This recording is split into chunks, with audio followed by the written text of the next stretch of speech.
बिस्मिल्लाहिर्रहमानिर्रहीम। अस्सलाम वालेकुम dear students, I am Adil Razak और आज हम अपना MD CAT physics unit number 15 modern physics शुरू करने जा रहे हैं। ये इंतहाई अहम टॉपिक है क्योंकि इसमें से नंबर ऑफ़ MCQ ज़्यादा आएंगे, लिहाजा आपने इस टॉपिक पे ख़ास तवज्जो देनी है। ये मैं आपसे फिर कह रहा हूँ, ठीक है। और ये आपने चूँकि सेकंड ईयर में पढ़ा हुआ है और वो स्टूडेंट्स के जिन्होंने सेकंड ईयर मुझसे पढ़ी हुई है उनसे तो ख़ास तौर पे ये रिक्वेस्ट है कि वो अपने सेकंड ईयर के नोट्स निकाल लें, जो मैंने उनको क्लास में सारा कुछ नोट डाउन करवाया था उनको देखें, उनको भी अपने सामने रखें। क्योंकि मैंने जब ये चैप्टर पढ़ाए हैं आखिरी 3 तो मैंने बहुत ही डिटेल के साथ और entry test point of view से पढ़ाए हैं, तो आपने उन लेक्चर्स को भी अपने सामने रखना है, ठीक है बच्चों। अब हम बढ़ते हैं जी। आज सबसे पहले जो हम बात करेंगे वो है एनर्जी ऑफ फोटोन। ये बहुत ही एक इम्पॉर्टेंट सब टॉपिक है क्योंकि यहाँ से 2 साल पहले एक MCQ आया था और पिछले साल बहुत ही बेसिक MCQ आया है, ठीक है। तो हमने हर तरह से इसको देखना है। ये जो लेक्चर का हिस्सा है इसके अंदर मैं आपको कुछ कैलकुलेशन सिखाऊंगा शॉर्ट हैंड इस्तेमाल करते हुए, ठीक है। तो आपने शॉर्टकट्स को भी समझना है, ये आप देख भी रहे हैं चीज़ें, लेकिन अभी आप मेरी बातों पे ज़रा तवज्जो करें, मेरे साथ साथ रहें तो फिर ये चीज़ें थोड़ी और अच्छी तरह से समझ आ जाएंगी, ओके। एंड पे एक असाइनमेंट भी मैंने आपको दी हुई है, ये आपने फिल करनी है, लेकिन सबसे पहले आप मेरी इंस्ट्रक्शंस को फॉलो करें, ठीक है। एक मसला ये भी होता है कि बच्चे बात नहीं सुनते, वो खुद से ही लेक्चर जो है चूँकि नज़र आ रहा होता है तो वो लिखना शुरू कर देते हैं और फिर वो लेक्चर प्रॉपर नहीं सुनते तो फिर उनके कंसेप्ट्स क्लियर नहीं होते। तो आपसे ये रिक्वेस्ट है कि काइंडली आप लेक्चर को तरतीब से सुना करें। बेशक आपको चीज़ें नज़र आ रही हैं और आप देख भी सकते हो, लिख भी सकते हो और कुछ बैकग्राउंड नॉलेज भी आपके पास है, लेकिन विदाउट इंस्ट्रक्शन आप प्रॉपर चीज़ को अंडरस्टैंड नहीं कर सकते, ठीक है। लिहाजा आपने भाई प्रॉपर गाइडेंस के साथ चीज़ों को समझना है, ठीक है। अब ये देखें जी, सबसे पहले अगर हम बात करें फोटोन की तो फोटोन से पहला MCQ क्या आ सकता है, ये एलिमेंट्री पार्टिकल है, ठीक हो गया। उसके बाद जी अनडिफ्लेक्टेड है इलेक्ट्रिक और मैग्नेटिक फील्ड के अंदर। इसकी जो रीज़न है वो मैंने सेकंड ईयर के बच्चों को बताई हुई थी डिटेल के अंदर कि इसका स्पिन आइडेंटिकल होता है। यही वजह है कि ये इलेक्ट्रिक और मैग्नेटिक फील्ड में जो है वो जो है डिफ्लेक्ट नहीं होता है, ये अनडिफ्लेक्टेड रहता है। उसके बाद rest mass of photon is 0। ये बहुत इंपॉर्टेंट MCQ है, ये आपको पता होना चाहिए कि फोटोन रेस्ट पे नहीं होता, ठीक है। Photon name was given by Einstein. ये भी बहुत बड़ी मिसकंसेप्शन है, लोग समझते हैं शायद मैक्स प्लैंक ने नाम दिया है, लेकिन मैक्स प्लैंक बात करता था क्वांटा की, डिस्क्रीट पैकेट ऑफ एनर्जी की, और इस बात को अच्छा एक्सप्लेन कर दिया आइंस्टाइन ने कहा जी ये जो क्वांटा है इसको हम फोटोन बोलते हैं और उस फोटोन की जो एनर्जी है वो है E=hf, जबकि जो h है ये प्लैंक्स कांस्टेंट है। और ये पिछले साल आया था MCQ कि जी प्लैंक्स कांस्टेंट की वैल्यू बताएं। तो देखें पिछले साल बहुत ही सिंपल और बेसिक MCQ आया है, लेकिन उससे पिछले साल जो MCQ आया था वो बहुत ही टफ MCQ था। वो भी मैं आपको इस लेक्चर के बाद जो है वो डिस्कस करवाऊंगा, वो मैं आपको बाकायदा सॉल्व करना सिखाऊंगा। अब देखो गौर से कि एनर्जी जो है वो डायरेक्टली प्रोपोर्शनल है फ्रीक्वेंसी के। तो मॉडर्न फिज़िक्स का जो बेसिक कंसेप्ट है वो यही है कि जो रेडिएशंस की एनर्जी है वो फ्रीक्वेंसी के डायरेक्टली प्रोपोर्शनल है, ओके। यहाँ पर जो h है वो कांस्टेंट है और अगला इंपॉर्टेंट MCQ ये है कि Planck's constant, reduce Planck's constant and angular momentum has same unit, और यूनिट क्या है वो है जूल सेकंड। तो ये आपको यूनिट वाले टॉपिक में मैंने समझाया हुआ है। अब हम बढ़ते हैं आगे। एनर्जी ऑफ फोटोन हमने निकालनी है विजिबल लाइट के लिए, ठीक है। ये आपको कोई भी वेवलेंथ दी जा सकती है, आप उसके हिसाब से सॉल्व कर सकते हैं, लेकिन हमारे जो कोर्स कंटेंट है उसके मुताबिक ये चीज़ ज़्यादा चेक होती है विजिबल लाइट। अब विजिबल लाइट की जो वेवलेंथ है वो आमतौर पर 400 नैनोमीटर से 700 नैनोमीटर ली जाती है। कुछ लोग 350 भी बोलते हैं, 320 भी बोलते हैं, इट ऑल डिपेंड्स, ठीक है। तो आपने सिंपल वैल्यूज़ जो हैं वो यहाँ पे क्रैम करनी है। E=hf पहली इक्वेशन आ गई, C=f लैम्डा दूसरी इक्वेशन आ गई। आप जानते हो यहाँ से f की वैल्यू ले लो, C/λ पुट की तो इक्वेशन A बन गई, E=hc/λ। अब यहाँ पर जो पहला इंपॉर्टेंट रिजल्ट आपने याद रखना है वो ये है, अभी मैं साइड पे लिख रहा हूँ कि energy is inversely proportional to wavelength. ये पहला इंपॉर्टेंट रिलेशन है, ठीक है। ये बात नहीं भूलनी कि जिसकी वेवलेंथ ज़्यादा होगी उसकी एनर्जी कम होगी, ठीक है। तो ये आपने एक्सरसाइज के जो शॉर्ट क्वेश्चंस हैं। अच्छा, अब एक बात मैं आपको और बता दूं कि ये जो मॉडर्न फिज़िक्स है ना, इसको आपने एक तो बुक से लाइन बाय लाइन लाजमी पढ़ना है और दूसरा एक्सरसाइज के शॉर्ट क्वेश्चंस लाजमी करने हैं। बहुत से ऐसे कंसेप्ट्स हैं जो एक्सरसाइज के शॉर्ट क्वेश्चन एग्जांपल्स और न्यूमेरिकल्स के अंदर, लिहाजा आपने अपने कोर्स कंटेंट के हवाले से जितने भी शॉर्ट क्वेश्चंस न्यूमेरिकल एग्जाम्पल हैं ये सारे आपने करने हैं, चाहे मैं उनको यहाँ मेंशन करूँ या ना करूँ। मैं फिर आपसे कह रहा हूँ, अच्छी अंडरस्टैंडिंग के लिए और अच्छी तैयारी के लिए आपको बुक आनी चाहिए। हमारा सबसे बड़ा मसला क्या है स्टूडेंट्स का, ये सुन लें मेरी बात, लेक्चर के दौरान ही ये बात बता रहा हूँ कि आप अपनी बुक को नहीं पढ़ते और आप बाकी सारे जहान की बुक्स को, सारे जहान की जो हैं बुक्स हैं डिफरेंट एंट्री टेस्ट इंस्टीट्यूट्स की, वो आप सारी पढ़ लेते हैं। आप अपनी बुक को उतना टाइम नहीं देते जितनी आप जो है ये प्रैक्टिस बुक्स और बाकियों को देते हो टाइम। ठीक है, इंपॉर्टेंट है वो चीज़ भी, लेकिन सबसे पहले आपको किताब आनी चाहिए। किताब से रेलेवेंट जो, अब देखें आपका टॉपिक है फोटोन, फोटोन से रेलेवेंट एक्सरसाइज में कोई भी शॉर्ट क्वेश्चन है तो आपको उसको एक दफ़ा लाजमी देखना है, एग्जाम्पल को लाजमी देखना है, साइड इन्फॉर्मेशन को लाजमी देखना है, तब आपकी तैयारी अच्छी होगी। ठीक है, ये से नहीं है कि बस ठीक है जी ये एनर्जी ऑफ फोटोन है, ये फार्मूला है, फार्मूला मुझे आता है, बात ख़त्म। नहीं, you have to go towards all possible domain, यही इंपॉर्टेंट चीज़ है। और उन्हीं बच्चों का दाखिला होता है, ये मैं आपको अभी बता रहा हूँ, जो हर पॉसिबल डोमेन से रेलेवेंट चीज़ों को देखते हैं। कुछ बच्चे ऐसे होते हैं जी उनको होता है जी हमारे नंबर बहुत अच्छे हैं, बस ठीक है हमें चीज़ें आती हैं, बस हो जाएगा, कर लेंगे, ऐसे वैसे नहीं। एंट्री टेस्ट कंसिस्टेंसी की गेम है। एंट्री टेस्ट चालाक बच्चे के लिए होता है। मैं आपको फिर ये कह रहा हूँ कि ये चालाक बच्चे के लिए होता है, ज़हीन बच्चे के लिए नहीं, चालाक बच्चे के लिए। चालाक बच्चा कौन सा होता है? जो हर पॉसिबल एंगल से चीज़ों को देखता है। अब चालाक बच्चे में और ओवर थिंकर में भी फ़र्क है। ओवर थिंकिंग वाला जो बच्चा है वो कुछ ज़्यादा ही एक्स्ट्रा जो है वो सोचना शुरू कर देता है, जो उन चीज़ों के ऊपर भी सोचना शुरू कर देता है जो उसके कंटेंट में नहीं है। तो इसीलिए ओवर थिंकिंग से भी गुरेज करना है। अब ओवर थिंकिंग क्या है? ओवर थिंकिंग भाई सिंपल ये है कि एक बच्चा ये सोच रहा है जी कि ये 1 + 1 2 क्यों होता है। अब ये ओवर थिंकिंग है, समझ आइए? तो ये 1 कहाँ से आया, प्लस कहाँ से आया, 2 कहाँ से आया। तो ये फजूल की जो ओवर थिंकिंग है ये भी बच्चों को जो है नुकसान पहुंचाती है और ख़ास तौर पर ये फ्रेशर्स को बहुत नुकसान पहुंचाती है। ठीक है, तो आपने बच्चों इस चीज़ों से बचना है। ठीक है, हम आते हैं लेक्चर की तरफ। तो देखो बात हो रही थी इस चीज़ की, ये आपके सामने आ गया जी। यहाँ से अब आपको जो एक्सरसाइज में शॉर्ट क्वेश्चन दिया हुआ है वो गैमा और रेडियो वेव्स का दिया हुआ है जी, कि किसकी एनर्जी ज़्यादा होती है, किसकी वेवलेंथ ज़्यादा होती है, तो वो आप इस रिलेशन से सॉल्व कर सकते हो। अच्छा, अब यहाँ पे मैंने आपको कुछ शॉर्ट हैंड्स बताए हैं। पहले मैंने थोड़ा सा सॉल्व किया है, बाद में शॉर्ट हैंड्स बताए हैं। ये जो हमारे पास फार्मूला आ गया जी hc/λ, यहाँ पे जी आपको क्या होगा, वेवलेंथ दी जाएगी और आपसे कहा जाएगा जी एनर्जी निकालें। अब आपसे एनर्जी पूछी जा सकती है इलेक्ट्रॉन वोल्ट में भी और जाउल में भी, तो मैंने दोनों को अलग अलग समझाया। ये देखिए, ये जो hc का फैक्टर है ना, इसको जब आप कैलकुलेटर पे सॉल्व करेंगे तो इसका ये आंसर आता है, ये आपने याद रखना है। ठीक है, अब बिलफर्ज मुझे कोई बंदा कहता है जी वेवलेंथ है 400 नैनोमीटर, आप इसके हिसाब से एनर्जी इन जाउल में निकाल के दो। तो ये मैंने कहा जी देखें hc/λ, अब ये वैल्यू मैंने याद रखनी है। अगर इसको मैं याद नहीं रखूँगा तो फिर कभी मैं इसको सॉल्व नहीं कर सकता। ठीक है, अब वैल्यूज़ पुट करो, इसको सॉल्व करो। ठीक है, तो देखो आपके पास एनर्जी आ गई जाउल में। तो फिर मैंने आपको एक शॉर्ट हैंड यहाँ पे ये बता दिया है कि to find energy in joule, तो आपने ये शॉर्टकट इस्तेमाल करना है। ये ऊपर आ जाइएगा 20⁻⁻26, नीचे आ जाएगी वेवलेंथ इन नैनोमीटर। यहाँ पे आपने नैनोमीटर पुट करनी है। ठीक है, 400 नैनोमीटर, 500 नैनोमीटर, जो भी है। To find energy in electron volt, most important thing. यहाँ पे मैंने शॉर्टकट बनाया हुआ है, तो ये शॉर्टकट है E = 1240 इलेक्ट्रॉन वोल्ट।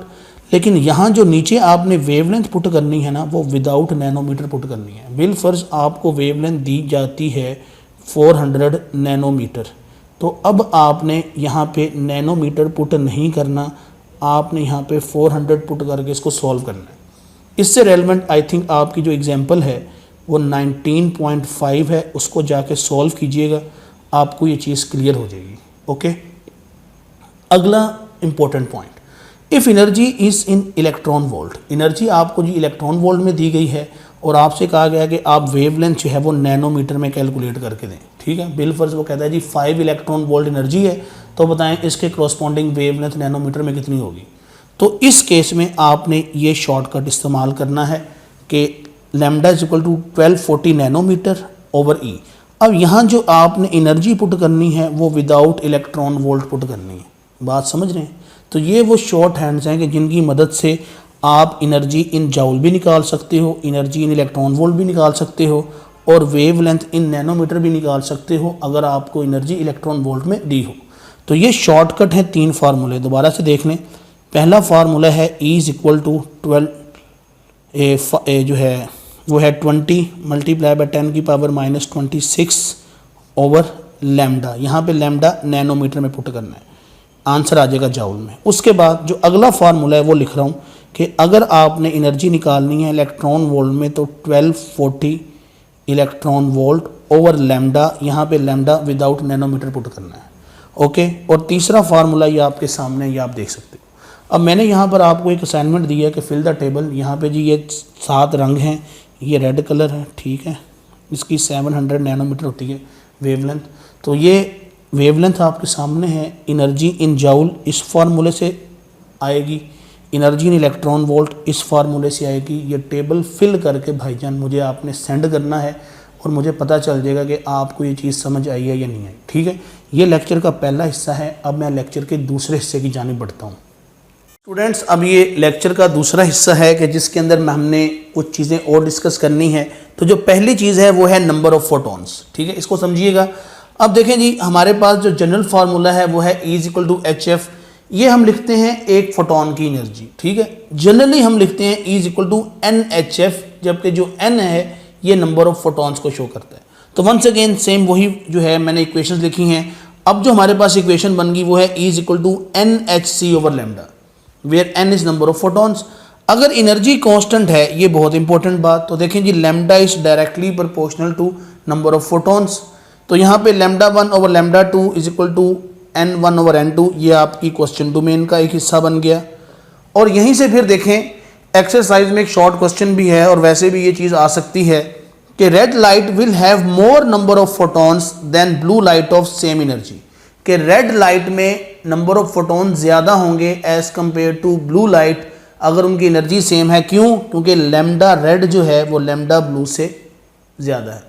तो जिसकी वेवलेंथ ज़्यादा होगी उसके अंदर नंबर ऑफ फोटॉन्स भी ज़्यादा होंगे अगर उनकी एनर्जी कांस्टेंट है। तो ये आपको MCQ आ सकता है, और इससे मिलता जुलता आप देख सकते हैं एक्सरसाइज के शॉर्ट क्वेश्चन। अब जी ये बात बहुत ही अहम है जहाँ पे मैं 3 स्टार लगा रहा हूँ। ये है जी number of photons per second, और यहाँ से पिछले साल MCQ आया था और बड़ा ही टफ किस्म का MCQ था। ठीक है, अब हमने कहा जी दोबारा उसी इक्वेशन को लेके चलें, E is equal to NHC over lambda. अब इस इक्वेशन को आप क्या करें, दोनों तरफ टाइम पे डिवाइड कर दें। क्यों? क्योंकि हमने number of photons per second मालूम करने हैं, तो पर सेकंड मीन्स के डिनोमिनेटर में टाइम से डिवाइड लाजमी होना चाहिए। तो यही वजह, जब हमने इस इक्वेशन को दोनों साइडों पे टाइम से डिवाइड किया तो ये आप देख सकते हैं कि एनर्जी ओवर टाइम ये पावर के इक्वल होता है, जबकि आपके पास N ओवर T ये है number of photons per second, जिसको मैंने यहाँ पे N डैश से रिप्रेजेंट किया होगा। ठीक है, तो अब आपके पास जो फार्मूला बन गया वो फार्मूला बन गया N dash HC over lambda is equal to P। ठीक है, ये P is equal to N dash HC over lambda. अब हमें तो चाहिए N डैश, तो N डैश के लिए जब इसको सॉल्व किया तो ये बन गया P लैम्डा ओवर HC। तो ये बहुत ही इंपॉर्टेंट चीज़ है। ओके, बाज़ औक़ात यहाँ पर पावर की जगह आपको इंटेंसिटी दी जा सकती है। तो देखें, इंटेंसिटी का फार्मूला होता है पावर पर यूनिट एरिया। तो यहाँ पे सिंपल आप पावर को लिख सकते हैं, आप जो है इसको क्रॉस मल्टीप्लाई कर लें तो पावर किसके इक्वल आ गया, पावर आ गया जी IA के इक्वल। तो ये फार्मूला चेंज हो जाएगा, N dash is equal to IA lambda over HC। ठीक है, ये इक्वेशन ऐसे बन सकती है। अब ये देखें जी, यहाँ पर इंटेंसिटी होगी, एरिया होगा, लैम्डा होगा और HC होगा। अब यहाँ से एक फार्मूला और भी बनता है, वो है number of photons per second per unit area. ये भी याद रखिएगा, नंबर ऑफ फोटॉन्स। अब सिंपल इसको यहाँ पे A को इधर डिवाइड कर दो तो ये आ गया I लैम्डा ओवर HC। इस N डैश ओवर A को हम कहते हैं, इसको आप N डबल डैश कह दें। ये N डबल डैश क्या आ गया, number of photons per second per unit area, पर सेकंड पर यूनिट एरिया। तो ये यहाँ से भी आपको सवाल आ सकता है, इसको आप अच्छी तरह से देख लें। ठीक है, तो मैंने यहाँ पर आपके साथ क्या डिस्कस किया, मैंने डिस्कस किया एक ये फार्मूला। ये फार्मूला कब लगेगा, जब नंबर ऑफ़ फोटॉन्स की बात होगी। फिर एक ये वाला फार्मूला जिसमें number of photons per second है, कब, जब पावर दी होगी। लैम्डा दिया होगा और एच सी तो आप जानते हो, मैंने आपको बता दिया शॉर्टकट कि 20 10 की पावर -26 आपने लिखनी है, ठीक है। पावर दी होगी, लैम्डा दिया होगा। बाज़ औक़ात पावर नहीं दी होगी, इंटेंसिटी दी जा सकती है, एरिया दिया जा सकता है, तो फिर ये वाला फार्मूला, ठीक है। और बाज़ औक़ात आपसे पूछा जा सकता है कि number of photons per second per unit area निकालें, तो फिर उसका फार्मूला ये है। इसको मैं यहाँ पे अलग से लिख देता हूँ आपको समझाने के लिए नीट करके कि ये n डबल डैश जो है ये है number of photons per second per unit area, ये है I lambda over H C, where I is intensity, lambda is wavelength और ये एच सी आप जानते हो प्लैंक्स कांस्टेंट और स्पीड ऑफ लाइट, ओके। अब नंबर ऑफ फोटॉन से जो सवाल आया था MD कैट में, वो सवाल आपके सामने है, आप देख सकते हो।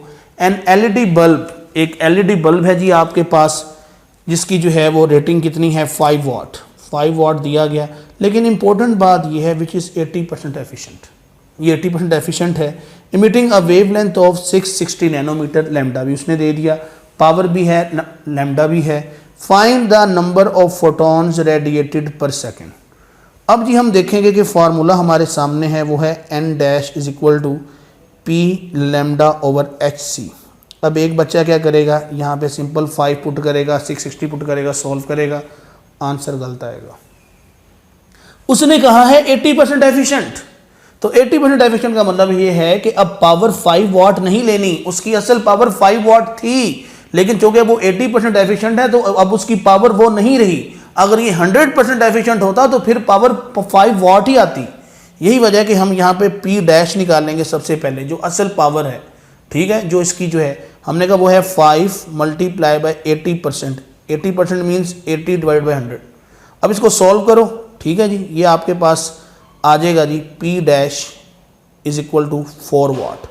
अब ये वो पावर है जो हमने न्यूमेरिकल में इस्तेमाल करनी है, तो फिर अब पुट करें जी values. n dash is equal to, हाँ जी पावर आ गई 4, ये आ गया जी 660 नैनोमीटर, मतलब 10 की पावर -9 डिवाइडेड बाय, हाँ जी एच सी की वैल्यू क्या है 20 10 की पावर -26, ओके। तो आप इसको ऐसे भी लिख सकते हैं 1.32 10 की पावर +19। तो ये जनाब इसका आंसर है, ठीक हो गया। तो इसको आप देख सकते हैं, ये कोई इतना मुश्किल सवाल नहीं है, ठीक है। बस सिंपल एक तो यार आपको ये वैल्यू याद रखनी है HC की, दूसरा आपने ये जो ट्रिक था इस ट्रिक को आपने अंडरस्टैंड करना है, तीसरी बात ये है कि ये सिंपल जो है ये HC की वैल्यू और फिर प्रीफिक्सेस का कंसेप्ट, ठीक है। तो इस तरह से आपका ये सवाल हल होगा। अब हम इसके बाद जो है वो डी ब्रोगली वेवलेंथ को डिस्कस करेंगे, तो इसके साथ ही फिर हमारा जो लेक्चर नंबर 1 है ये कंप्लीट हो जाएगा डी ब्रोगली को पढ़ के। अब हम लेक्चर के नेक्स्ट हिस्से की जानिब बढ़ते हैं। डियर स्टूडेंट्स, ये अब इस लेक्चर का आखिरी हिस्सा है कि जिसके अंदर हम डी ब्रोगली मैटर वेव्स को डिस्कस करेंगे। अब ये जो आर्टिकल है इसमें क्वेश्चन डोमेन बहुत वास्ट है। यहाँ पे क्वेश्चन न्यूमेरिकल बेस्ड भी आ सकता है, यहाँ पे क्वेश्चन जो है वो आपको एनालिसिस बेस्ड कंसेप्ट बेस्ड आ सकता है। तो मैंने बहुत डिटेल में एक एक जो डोमेन थी वो यहाँ पे लिख दी है, डिस्कस की है। अब मेरी बातों को ज़रा गौर से सुनना ताकि आपको पता चल जाए कि क्वेश्चन की नेचर क्या होगी, किस तरह से पूछा जाएगा और किस तरह से हमने जो है वो इसको सॉल्व करना है। सबसे पहले जी डी ब्रोगली वेवलेंथ का फार्मूला आपके सामने है, lambda is equal to h/p। इसको एक दफ़ा बुक से लाइन बाय लाइन पढ़ भी लेना, ठीक है। अब यहाँ पे देखें जी h तो कांस्टेंट है, तो लैम्डा और मोमेंटम का आपस में जो रिलेशन बन गया वो बन गया इन्वर्स। तो पहला क्वेश्चन यहाँ से आपको आ सकता है, लैम्डा और मोमेंटम का रिलेशन पूछा जा सकता है। अब हमें पता है कि मोमेंटम होता है P is equal to mv, तो अब आप P की जगह mv पुट कर दें तो इक्वेशन आ गई lambda is equal to h/mv। अब यहाँ पे 3 तरह के सवाल हैं। पहला सवाल ये कि अगर वेलोसिटी कांस्टेंट हो जाए, h तो वैसे ही कांस्टेंट है, तो फिर लैम्डा की मास के साथ डिपेंडेंस बनेगी इन्वर्स। ये आप देख सकते हो कि lambda is inversely proportional to m। Lambda 1 over lambda 2 is equal to m2 over m1। ये भी आपके पास जो है बन गया एक क्वेश्चन। अब यहाँ पे देखें जी mass of proton greater than mass of electron. अब उसका मास ज़्यादा है, यही वजह है कि अब इलेक्ट्रॉन की वेवलेंथ ज़्यादा होगी। फिर हम बात करें आइसोटोप ऑफ हाइड्रोजन के, तो हमें पता है जी mass of tritium greater than mass of deuterium greater than mass of protium. अब ट्रिटियम का मास ज़्यादा है, यही वजह है कि उसकी वेवलेंथ लीस्ट होगी, तो वेवलेंथ का ट्रेंड आपके सामने आ गया। इस तरह हीलियम और प्रोटॉन की बात करें तो हीलियम का मास ज़्यादा है, यही वजह है कि अब प्रोटॉन की आपके पास वेवलेंथ क्या है वो ज़्यादा होगी एज़ कम्पेयर टू हीलियम। अगर मास कांस्टेंट हो जाए, ठीक है जी, ये देखें ज़रा, तो हमने कहा जी अब डिपेंडेंस आएगी वेलोसिटी के ऊपर, लेकिन inverse λ1 over λ2 is equal to v2 over v1, यहाँ से सवाल आ सकता है। अगर लैम्डा कांस्टेंट हो जाए, ये अगली इंपॉर्टेंट बात, तो फिर मास एंड वेलोसिटी का आपस में बनता है इन्वर्स रिलेशन, तो m1 over m2 should be equal to v2 over v1। तो हम इस बात को ऐसे भी पूछते हैं और ऐसे सवाल भी आता है कि मैसिव विल बी स्लो। अब जिसका मास ज़्यादा है उसकी वेलोसिटी क्या होगी, कम होगी, और जो लाइटर पार्टिकल है उसकी स्पीड क्या होगी, ज़्यादा होगी। ये तब जब वेवलेंथ क्या हो, कांस्टेंट हो। ठीक है, तो ये बात याद रखनी है। असल में फिजिक्स के अंदर जो बात है ना वो है केस स्टडी। केस चेंज हो जाएगा तो कंसेप्ट चेंज हो जाएगा। ठीक हो गया। अब आपने इसको किसी और, अब देखो ना ये जो इक्वेशन है इसको अब आपने उसके साथ नहीं मिला देना, ठीक है, वो क्या कहते हैं उसको, इलास्टिक कोलिजन के साथ, ही वो और चीज़ है, ये और चीज़ है। ठीक है, तो अब सिंपल आपने इसको ज़रा इस तरह से ट्रीट करना है। Got it. अब ये देखें जी, अब हम बात करते हैं आगे मोमेंटम और काइनेटिक एनर्जी का रिलेशन। ठीक है जी, ये आपने फार्मूला पढ़ा हुआ है, मैंने आपको डिस्कस करवाया हुआ है। ठीक है, अब सिंपल जी जहाँ मोमेंटम आ रहा है वहाँ उसकी वैल्यू पुट कर दें तो ये इक्वेशन बन गई। अब इस इक्वेशन में देखें जी फर्दर डिपेंडेंस क्या आ गई। अगर काइनेटिक एनर्जी कांस्टेंट हो तो फिर वेवलेंथ का मास के साथ इनवर्स रिलेशन बनता है, लेकिन अंडर रूट लेके। अब ज़रा इसको ज़रा देखो, इसको और यहाँ पे इसको, इन दोनों को ज़रा गौर से देखो। अब एक बच्चा सवाल हमसे करता है कि देखें सर यहाँ तो simple inversely proportional to mass है, जबकि यहाँ भी इन्वर्सली प्रोपोर्शनल है, लेकिन यहाँ पे अंडर रूट आ गया, तो ये अंडर रूट का क्या चक्कर है। तो हमने कहा कि इस क्वेश्चन में काइनेटिक एनर्जी का जिक्र नहीं होगा, जबकि इस क्वेश्चन में काइनेटिक एनर्जी का जिक्र होगा, तभी डिपेंडेंस इस तरह से बनेगी। बात समझ रहे हैं। बात क्या है, बात है केस की, कि केस क्या होगा, गिवन कंडीशन क्या होगी। यहाँ पे काइनेटिक एनर्जी नहीं दी हुई, इसीलिए सिंपल m है। यहाँ पे काइनेटिक एनर्जी है तो अंडर रूट m आ गया। ओके, अगर m कांस्टेंट हो जाए अगली डोमेन, तो फिर वेवलेंथ का काइनेटिक एनर्जी के साथ इनवर्स रिलेशन बन गया अंडर रूट लेके। ओके, तो ये देखें λ1 over λ2 is equal to kinetic energy 2 over kinetic energy 1 whole under root. यहाँ से क्वेश्चन आ सकता है। और अगर लैम्डा कांस्टेंट हो जाए तो फिर काइनेटिक एनर्जी और m का जो है वो इनवर्स रिलेशन, तो जिसकी काइनेटिक एनर्जी ज़्यादा होगी उसका जो मैस है वो कम होगा। Got the point. तो ये क्वेश्चन ऐसे भी आ सकता है आपको। उसके बाद थोड़ा सा आगे बढ़ते हैं। काइनेटिक एनर्जी और एक्सेलरेटिंग पोटेंशियल, ये इक्वेशन भी आपने पढ़ी हुई है। अब इसको यहाँ पे अप्लाई कर दें, जहाँ पर आपके पास काइनेटिक एनर्जी है वहाँ पर आप वी पुट कर दें, तो ये देखें जी ये इक्वेशन बन गई। अब इस इक्वेशन में देखें कि लैम्डा का एक्सेलरेटिंग पोटेंशियल के साथ इनवर्स रिलेशन है अंडर रूट करके, तो λ1 over λ2 is equal to v2 over v1 whole under root. यहाँ भी एक इक्वेशन बन गई, यहाँ से भी क्वेश्चन आ सकता है। Similarly kinetic energy is directly proportional to temperature. ठीक है जी, अब देखो यहाँ पर जो आपने काइनेटिक एनर्जी पुट की ना, ये तब जब आपके पास चार्ज पार्टिकल होगा, ई की बात है इलेक्ट्रॉन की, लेकिन न्यूट्रॉन्स भी तो है ना, न्यूट्रॉन्स के ऊपर तो चार्ज ही नहीं है, तो न्यूट्रॉन्स की होती है थर्मल एनर्जीज। तो इसीलिए अब हम काइनेटिक एनर्जी इस डायरेक्टली प्रोपोर्शनल टेम्परेचर ले रहे हैं। अब जहाँ पे काइनेटिक एनर्जी आ रही है वहाँ टेम्परेचर पुट कर दो, तो आपके पास इक्वेशन ये बन जाएगी। अब लैम्डा का टेम्परेचर के साथ रिलेशन ले लो तो इन्वर्सली प्रोपोर्शनल है, तो λ1 ओवर λ2, यहाँ पे सॉरी अंडर रूट आएगा, यहाँ भी होल अंडर रूट आएगा। ठीक है, तो λ1 over λ2 should be equal to under root T2 over T1। तो ये हमारी क्वेश्चन डोमेन है। और देखो गौर से, अब आपने ज़रा अपने बुक को गौर से देखना है कि कौन कौन से न्यूमेरिकल्स जो हैं वो यहाँ से हैं और कौन कौन से एग्जांपल्स हैं। तो आप देखोगे कि ये फार्मूला जो है ये न्यूमेरिकल में इस्तेमाल हो रहा है। ठीक है, ये फार्मूला एग्जांपल में कहीं पे इस्तेमाल हो रहा होगा, और यहाँ पे जो मैंने बाकी क्वेश्चन डोमेन की डिस्कस की है ये भी कहीं ना कहीं डिस्कस हो रही होगी। और ख़ास तौर पर एक्सरसाइज के शॉर्ट क्वेश्चन, जो आखिरी 4-5 शॉर्ट क्वेश्चन है ना, उनको गौर से पढ़ना, उनके अंदर भी ये जो है चीज़ें डिस्कस हुई हैं। तो ये था जी हमारा आज का लेक्चर। आज के लेक्चर में हमने सिर्फ 2 सब टॉपिक डिस्कस किए हैं। ठीक है, एक बेटा हमने डिस्कस किया है एनर्जी ऑफ फोटोन, एक हमने डिस्कस किया है आपके पास डी ब्रोगली वेवलेंथ। तो ये लेक्चर नंबर 1 था जिसके अंदर हमने इन चीज़ों को डिस्कस किया है।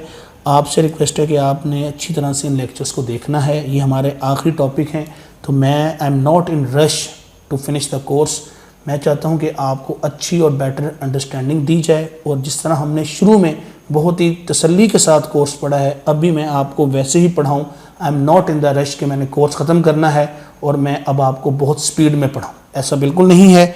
आपने इन लेक्चर्स को अच्छी तरह से देखना है, समझना है, और कोई भी चीज़ पूछनी हो तो आप मुझसे लाजमन डिस्कस किया करें, ठीक है। तो इसके साथ ही आज का लेक्चर ख़त्म करते हैं। अपना ख्याल रखिएगा।